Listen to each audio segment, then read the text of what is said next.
మరి అలాంటి క్యాన్సర్ రాకుండా రక్షించుకుంటే బాగుండని చాలామందికి prevention is better than cure అని ఉంటుంది కదా. అలాంటి మొండి జబ్బు, ప్రాణాంతక జబ్బు మాకు కానీ మా కుటుంబంలో రాకుండా ఉంటే బాగుండని చాలామంది భావిస్తారు కదా.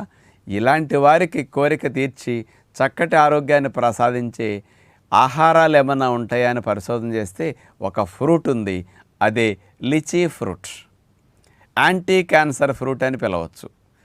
దీన్ని సైంటిఫిక్గా కనుక స్టడీ చేసి తీసినప్పుడు అనేక కోణాల్లో అన్ని రకాల క్యాన్సర్స్ మీద అన్ని కోణాల్లో దాడి చేసి క్యాన్సర్ సెల్ని చంపేసి స్ప్రెడ్ అవ్వకుండా భలే కాపలా కాస్తున్నది, భలే రక్షిస్తున్నదని క్లియర్ ఎవిడెన్స్తో ఉంది. కాబట్టి యాంటీ క్యాన్సర్ ఫ్రూట్గా దీన్ని చెప్పడం జరుగుతుంది. ఈ లిచీ ఫ్రూట్ మనకు ఇప్పుడు అన్ని ప్రాంతాల్లో దొరుకుతున్నది. మీరు చూస్తేనే అర్థమవుతున్నది కదా. పైకి చూడండి, ఎర్రగా ఎంత ముచ్చటగా కనపడుతుందో. దీనిపైన